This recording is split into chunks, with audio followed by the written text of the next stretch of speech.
Hello everyone, I'm FARMERSIM and welcome back to Iowa Cattle. I do hope you're all doing very well and having a wonderful day.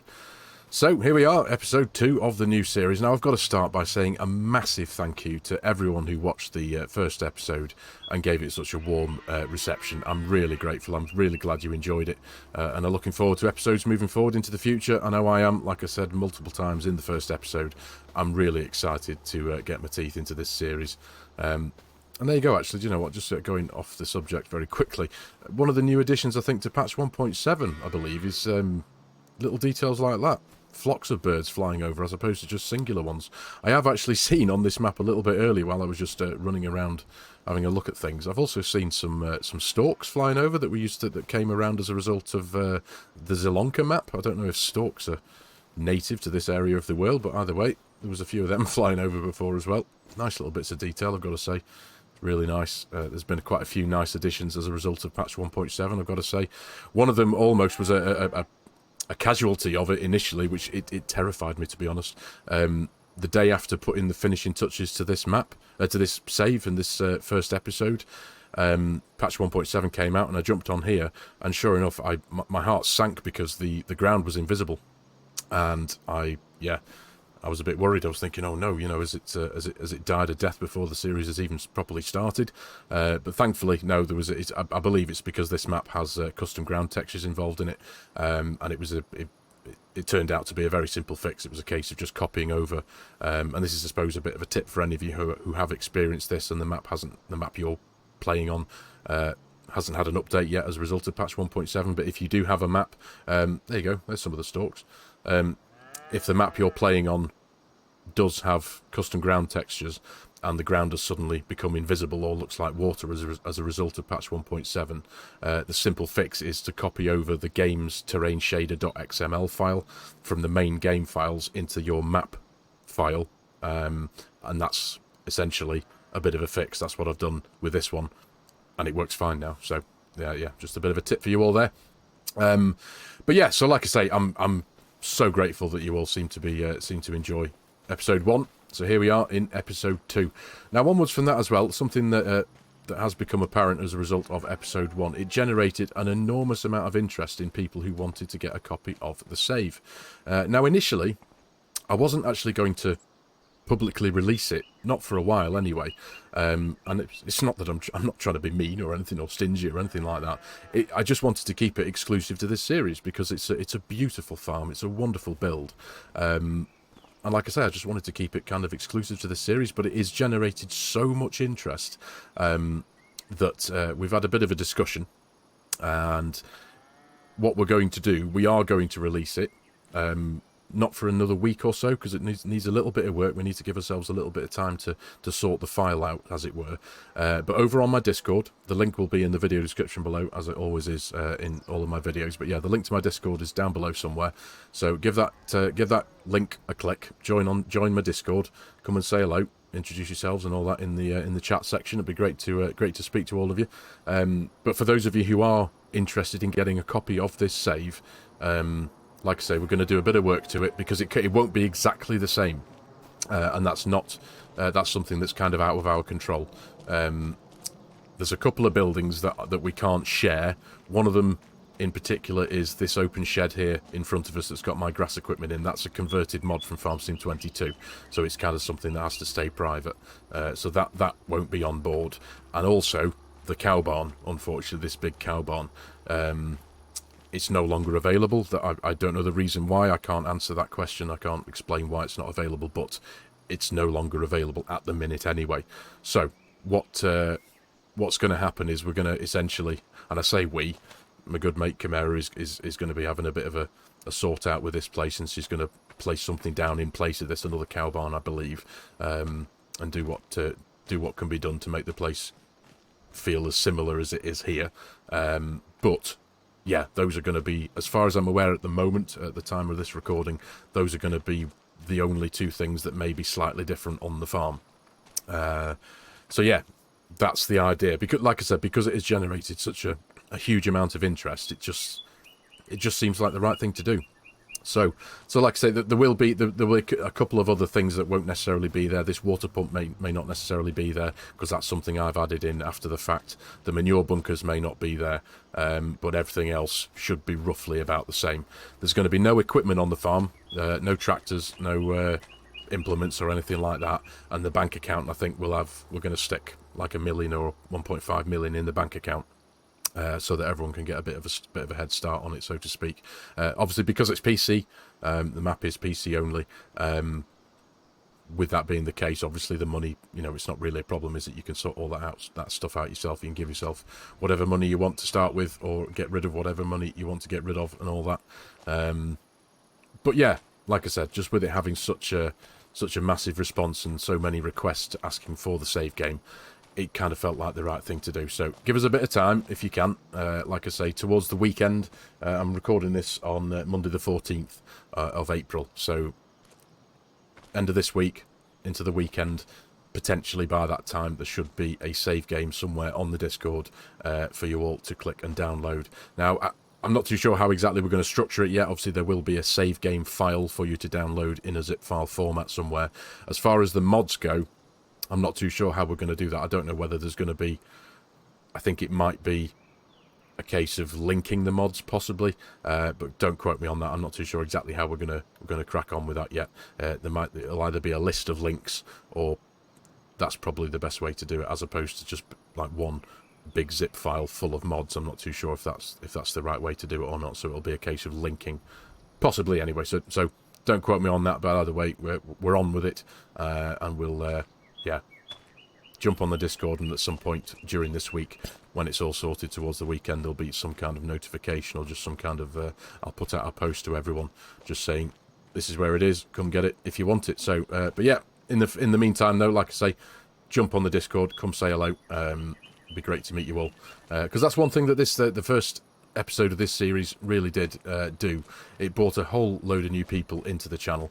So to all of you who did join the channel, become a subscriber as a result of episode 1 of this series, welcome to the channel. I really appreciate your support and jumping on board and clicking subscribe and becoming part of the channel. Great to have you there. So anyway, right, episode 2, what we're doing today. Well, one thing I do want to do is initially turn time on. I didn't mean to do that. I switch time off there at the when I'm always faffing around at the beginning of an episode, just to make sure I know what I'm doing and such. There we go. They're quite common, aren't they, these flocks of birds now? But yeah, storks. Not too sure if they're native to these lands, as it were. So yeah, what do I want to do today? Well, I want to make a start in the alfalfa. That's going to be the first thing we're going to do. I'd like to make a start in this field here. We're going to get our little John Deere 6M out, and we're going to get our Vermeer mower. We're going to give it its first cut. We're going to run the merger, and then run the baler finally, and get some bales picked up out of here to create some alfalfa hay, make a bit of a stockpile. We've got 2 fields of alfalfa. We've got this one, field 9 here, and I think it's field 6. I still need to familiarise myself with the numbers of the fields. But yeah, field 9. And the long one here on the other side of the lane, field 6. We're not necessarily going to be jumping into this field today. We'll make a start in field 9, do all the work that's required in there to get it sorted out and baled up into bales, make a bit of a backlog of bales, stick 1 or 2 in the cow barn there for a bit of feed, and possibly 1 each into the cow pastures, and go from there. And then secondly, what I would like to do is I'm going to focus on getting a bit of manure spread into the grass field that we worked in the last episode, field 11. It's currently now, as a result of being cut last episode, it's down to 50% fertilised. So yeah, I'm very keen to have a go with this new manure spreader from BSL Modding, the Hagedorn V5440. Is it Hagedorn? Hagedorn? Again, not too sure if I'm pronouncing that correctly, but I've had a go nonetheless. So yeah, that's a bit of a game plan for today's episode. We're at it's 1:05 in the afternoon. We're I've still got it set to pounds, haven't I? Forgive me, that should be set to dollars. I'll sort that out in a moment or two. That's as a result of being on Calmsden Farm yesterday, making an episode for yesterday evening. But yeah, need to get that changed over, don't I? But yeah, here we are in the John Deere 6M. Now, this mod is by LSFM. It's available over on the LSFM website by Reppy Gaming. It's a lovely little thing. and it sounds great. It's got some lovely custom sounds to it. I think now and again it does sound a little bit synthy, maybe, but it does sound pretty good. It does sound different to the base game tractors, which is something that I do appreciate about it, I've got to say. So, anyway, enough of my waffle. I'd like to get started on this alfalfa, because like I say, we've got a bit to get cracked on with this alfalfa, with getting the first cut done, then run the merger, then run the baler, and get it all picked up with the telehandler and onto our using our pickup and our gooseneck trailer. Get them moved around. We do have the bale shed over in down in the farm there in the yard, so we need to get most of them loaded into there. But for now, we're going to make a start on this. So let's get cracking.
There we go, job done. Now that was, as I'm sure I've said once or twice already, that was my first go with alfalfa ever in Farming Simulator, as it happens. So there's a nice blanket of alfalfa there on the field. Now actually, there's a question I need to ask you wonderful viewers, actually. With this being my first go with alfalfa, having never used it before, does alfalfa work like grass does, in respect that it grows again? Or have I, excuse me, have I got to replant it again? I'm not actually too sure. I should know these things, but genuinely I don't, having never used it before. So please let me know in the comments section below if alfalfa regrows like grass, or if it behaves like a normal arable crop. So anyway, we need to now get the merger in the field and get all that rode up. This tractor isn't going to cut it. It's only 120 horsepower. The merger requires 140, and it is a little bit heavier. So we're gonna do a bit of a deer swap. We're gonna go from that one into the 7810 here, and get this used for the first time. I'm excited to get into this tractor. It's a bit of a beast. Mod by Virtual Farmers, available on the Mod Hub. So yeah, it's looking forward to getting this one to work. It's a bit of a beast. But yeah, so onwards from this, I feel like I do have to get my timing right. So the idea is that as the winter approaches, we're going to be bringing all 300 odd head of cattle in from the pastures, sorry, and get them into the barn here. But I need to make sure that they've got food in there to come into. We can't have them coming into an empty barn. So as you know from the first episode, we've got a good chunk of chaff over there in the bunker. We haven't blanketed it yet. It's not been fully compacted yet. We do need to work on that, but I do, because I've only got the 3 bunkers, I want to make sure that I utilise as much of the capacity as possible. So that's why, because there is still space in that first bunker, I don't want to lose out on any space. So the next episode, one of the next episodes that comes along, will be working in the next grass field, one of the next grass fields, and getting that bunker completely filled, compacted down, blanketed over. This is a bumpy field, isn't it, this one? And making sure that the timing is right, so that, like I say, when the cows come in from pasture, when we bring them in the big truck, they're going to be coming in to a full stock of food, as it were. So anyway, right, I'm going to need to crack on with this. I'm going to get this job and the baling done off camera as quickly as possible, and then I'll pick you up in a wee while's time when we've no doubt got a chunk of bales in the field here. We'll have the pickup truck and the gooseneck trailer ready, and the telehandler to get them picked up and put into the bale shed as food for the cows.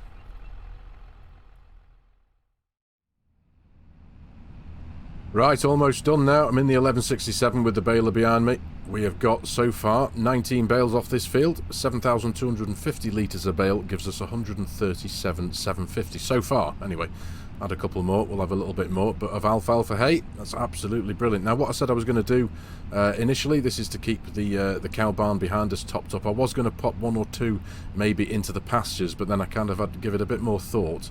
Let's see if we can squeeze past that bale there. Yeah, after a bit more thought, I think it's going to be a bit of a waste, because obviously the cattle are going to be coming in from the pastures at the beginning of the winter in the next month or so. There we go. So if I was to go and throw another 7,250 litres into each one, that is potentially going to be a little bit of a waste, isn't it? So let's... where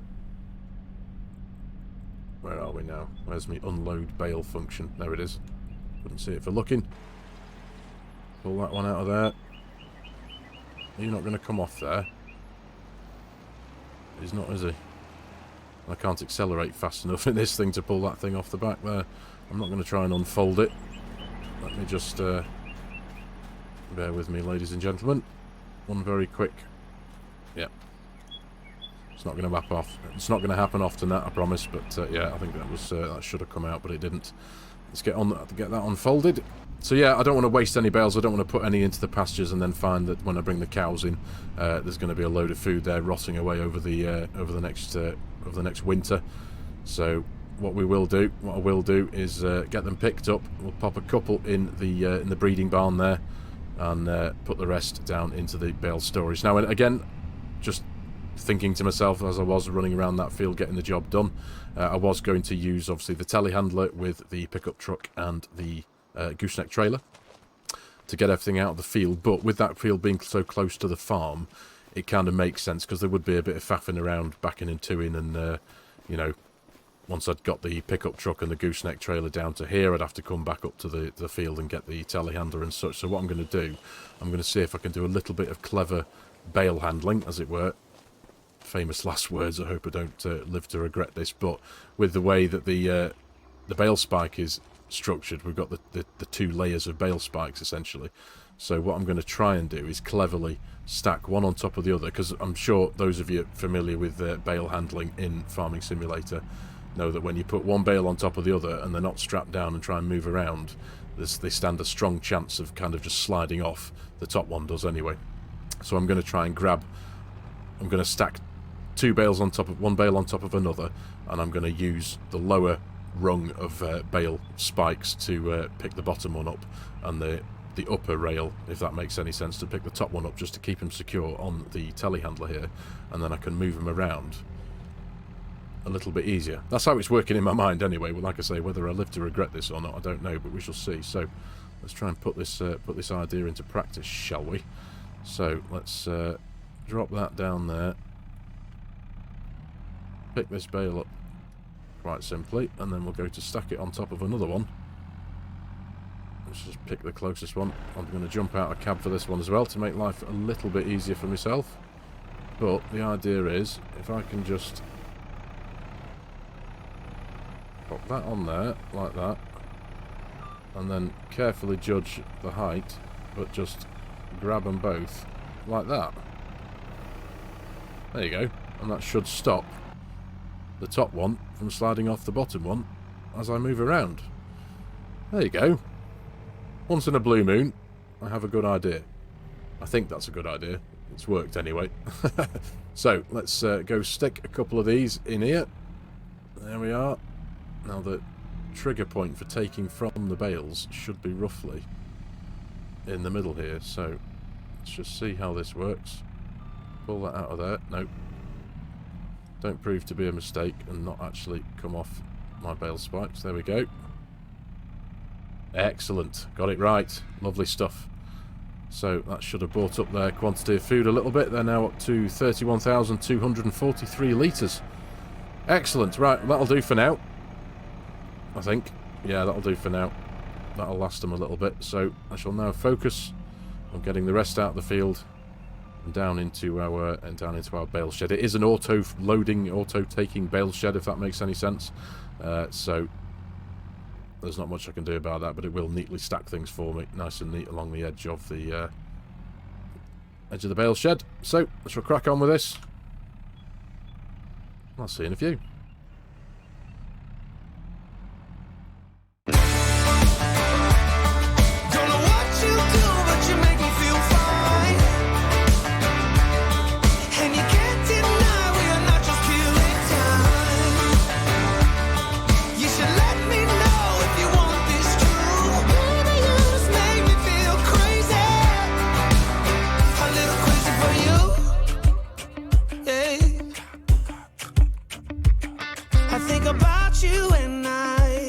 I want you here with me.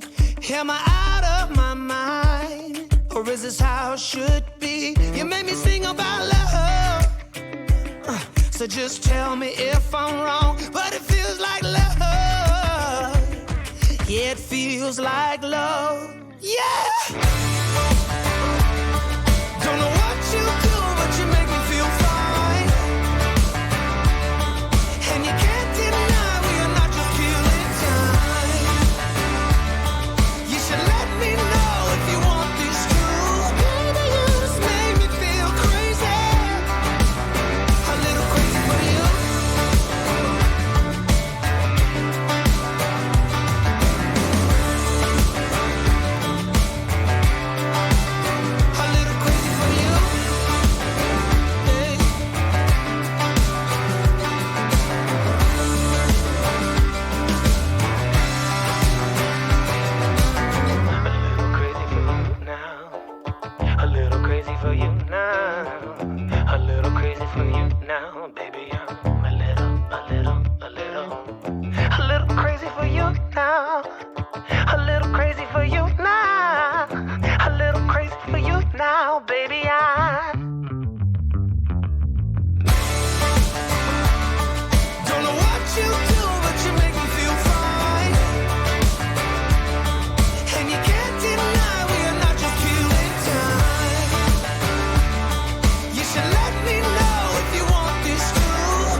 Okay, so loaded into the bale shed now, we've got 145,000 litres of alfalfa hay, which is absolutely brilliant.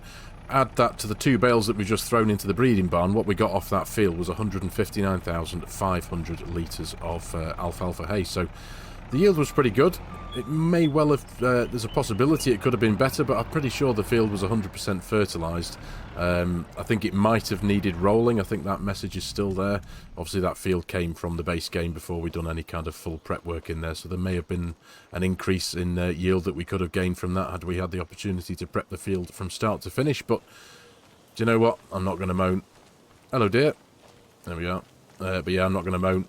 You know, almost 160,000 litres of alfalfa hay will do for me. So now that that job's done, now that that field has been cleared for now anyway, the next job that I want to get done on the list for today, for this episode, is I want to spread a bit of manure in the grass field that we worked in the last episode. Now to do this, we're going to stick with the 7810. We're going to utilise that. I think that's got more than enough oomph to run the manure spreader. We need to pull it down here, and we need to jump into our Volvo loader and load up the spreader with a bit of muck from that bunker. So let's jump in here, because like I said in the first episode, my intention is, as much as possible, I want to keep the fertilising of all of our land, all 535 something acres of it, as natural as possible. Obviously with us having so many head of cattle, the idea is I need to make and take full advantage of just the natural fertiliser that they produce. So that's the idea. It was put to me in the comments of the first episode about the concept of doing things how I normally do things, which is using a BGA to turn the slurry and manure. Sorry, trying to think and do 2 things at once. It's an almost impossible task for me. Yeah. About using a good old BGA. Now ordinarily that's the approach I would have taken as well, but for a change I just really do fancy using just the good old manure and slurry without having it processed and turned into digestate. I know full well that you can earn a decent amount of money from having a BGA and turning the manure and slurry into digestate and getting some residual money back from the electricity and methane that the BGAs produce, but I just wanted to do it a little bit differently this time, just a little bit more simplistically, I suppose. So, and there isn't actually a BGA on the map as it happens, so I'd have to place one down and do all that. And I kind of tend to do the BGA approach in most other series as well. So, like I say, just for a bit of variety and just to do it like this, basically, just tipping a shovel load of manure into my manure spreader, because I don't often do manure spreading, if I'm honest. I've done it once or twice before in the game, but I feel I don't do it often enough. So that's where I'm going with this one. So and like I say, it would have required a decent amount of investment as well to place and put down a BGA on the map. So I kind of figured we'd use what we've got for now. But going onwards about manure. We've got this backlog of manure that I'm taking from here at the minute from this manure pit. This isn't actually connected to any cow barn. The idea of this manure pit is to take from all the other manure pits dotted around the place, load it all in here, ready for fertilising when it's needed. But one thing I did look at, and I don't actually know whether this has come about as a result of the patch, because it wasn't there when I don't recall it being there when I was starting this save, but if I jump into the menus and go to the animal pastures, as you can see, this is relating to one of the 2 cow pastures. There's an option here for manure, but it says no manure heap nearby. Now, before I started recording this episode, after seeing that, I kind of thought, right, well, I'll spend a couple of thousand dollars placing down a couple of manure pits next to those pastures, but they don't seem to work. I placed 2 or 3 down, actually. I made a bit of a mess of the place. Fortunately, I didn't save it. But I placed him down, like, outside the main gate of the pasture, inside the pasture, so there was no confusing that it would be linked to that particular pasture. But sure enough, they still didn't work. I couldn't get them to kind of link to the pasture that they were part of, so I kind of gave up with that. So if any of you out there do know how to make that work, if you've used any of these custom pastures recently, and there's something I'm missing, but it should, as far as I'm aware, be as simple as just placing it down close enough to the pasture or the barn that you want them to be part of, and go from there, because they do. It does work perfectly fine with the breeding barn there. The manure. There we go. I think that's. I've not just got an exact amount, have I? Let me just jump back in the John Deere and see where we're at. Ooh, 92%, 18,000 litres. Right. Okay. Let's get that properly full and see how far we can get this to spread in the field. Now I do have the adjustable spread amounts mod. Forgive me, I can't remember exactly what it's called. That's just the adjustable spray levels. I do have that mod installed on this game. Obviously my fields are quite big, and those of you who have experienced and done manure and slurry before know that it can dissipate and empty from your spreader or trailer pretty quickly, and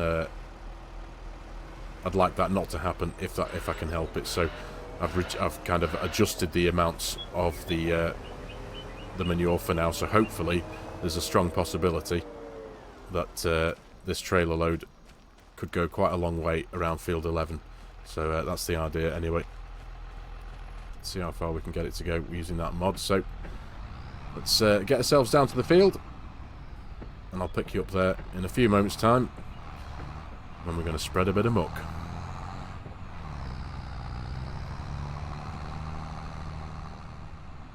Right, here we are, back at field 11 again. This is the one, obviously, those of you who were around for the first episode know this is where we worked in the first episode. Got all the grass mown and rowed up and picked up with the forage harvester and stuffed into the bunker. So, anyway, manure time. So this has got a spread of 12 metres. Let's unfold that tool first. There we are. And get it turned on. Right. Seems like the right time to fertilise here, so let's get it done.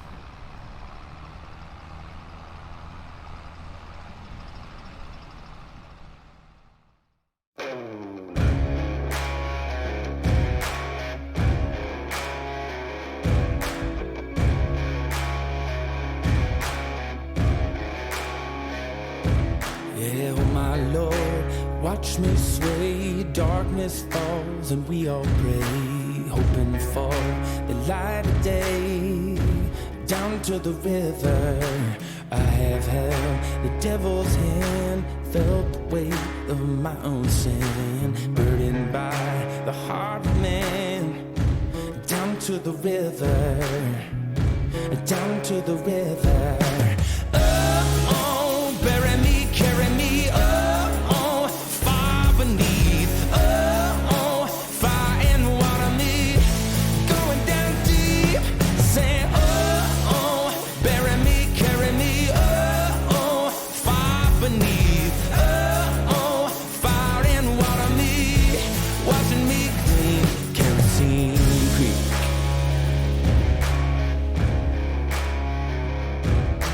Mama taught me how to live, Daddy taught me how to give. Both of them had their own sins. Down to the river, every man has felt the shame. All our blood, it runs the same. Father, hear us as we pray. Down to the river, down to the river. Sing, oh, bury me, carry me, oh, far beneath, oh, fire and water me, going down deep, singing, oh, bury me, carry me, oh, far beneath, oh, fire and water me, watching me clean, kerosene creek.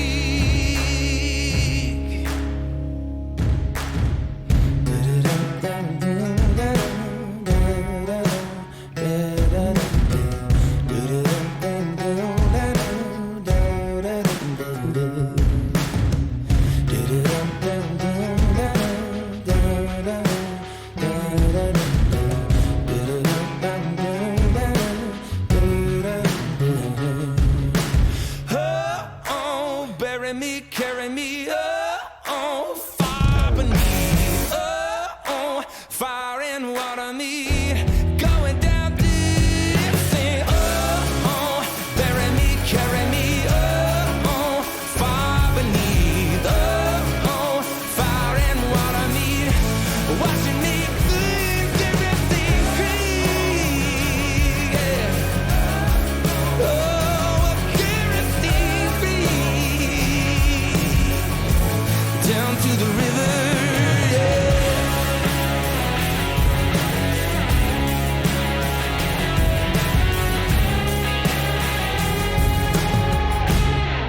to the river.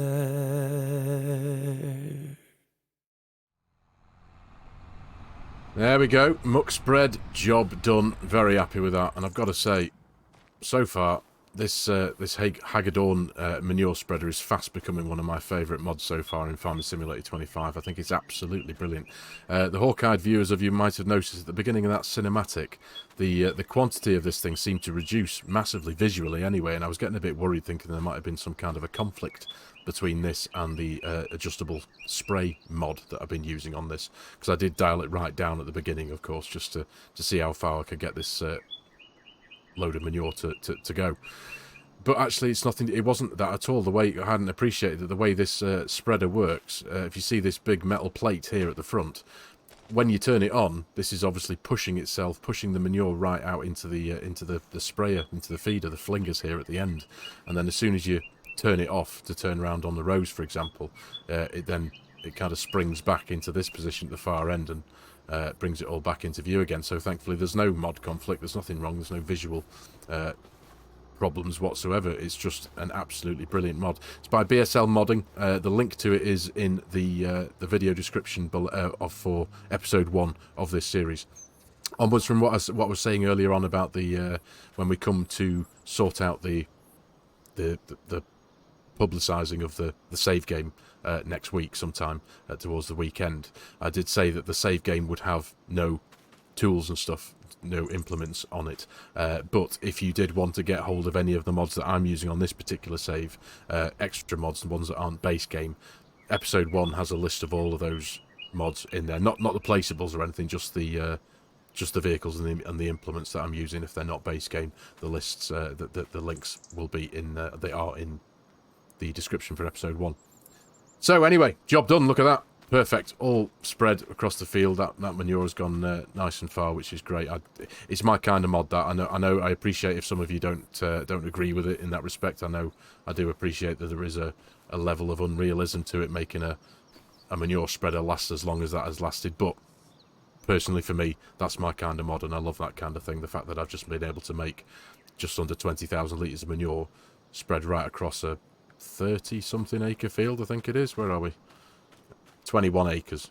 So yeah, that's my kind of thing. That, so I do apologise if it's not your thing, that one, but for me it is. It's absolutely brilliant.